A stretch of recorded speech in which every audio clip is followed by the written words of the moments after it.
there was a time where someone came to me and spoke to me about how they feel about being belittled because of being black and Muslim. And this is a young man, a teenager, who kind of struggles with finding his own self-identity. And that has a lot to do with the feelings of not being accepted, not being accepted by his fellow brothers and sisters in Islam because of being black.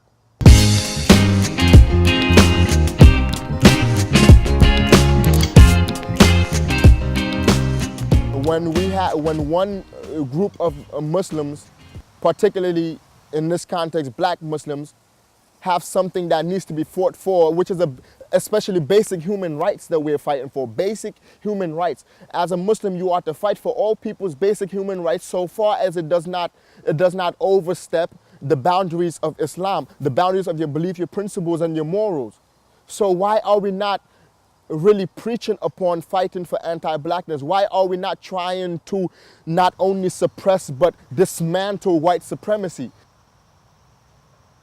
So when you grow up understanding what the color black means and its symbolic meanings, and you add that with, and you try to put that in the context of your skin color and what does that mean to you, and what does that do to your psyche, it makes you, it aids in you demeaning yourself from within. And to top that off, if you're being told and you're starting to realize your history and what your people have gone through and what slavery has done to your people, and the times that being black meant like you literally were nothing. You literally, in a lot of people's minds when slavery was happening, you were considered a soulless beings. They had to justify themselves by saying the black person is soulless. They are not human beings. They are less than even the dogs that we breed. They are less than even the horses that we ride on. Therefore, we started to get our freedom. They started deeming us 3/4 of a person. Then they started giving us our equal. They started giving us our equal rights, but still separated us. And it kept going, it kept going, it kept going, till we're now free, some may say. But what it has done to our psyche is far beyond detrimental.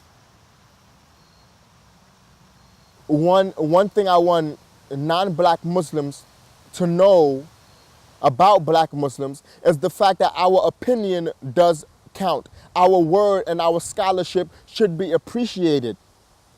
We do have a lot of scholars and we do have a lot of people that are knowledgeable. And we should not be always constricted by the thought that we are just learning the deen, or we are just starting to find out, or we don't know much, or stop being surprised every time you see someone pronunciate an Arabic word in a certain way. Oh my God, come see him, he said MashaAllah. Oh my God, say Astaghfirullah again. It's kind of irritating. And moreover, even though someone may react to that with a smile, you don't know what it's doing to them.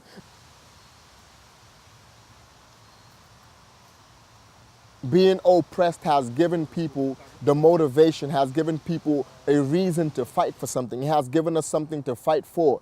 And I am even more hopeful because there's a whole lot of people, and especially young people. And as we know, with almost every single liberation, every single revolution that has went through and has been successful, has a lot to do with the amount of youth that you see in it. And quite frankly, especially in this generation, mine in particular, I see a lot of youth who are ready to do the work, who are willing to do the work, who are intellectual far beyond comprehension, and they are ready to do the work. They are working, they are doing the work. So I am very hopeful that there are people that's doing the work and willing to do it. And I am even more hopeful that people do not let the fact that they identify this and being oppressed because of it constrict their thought of making the world a better place.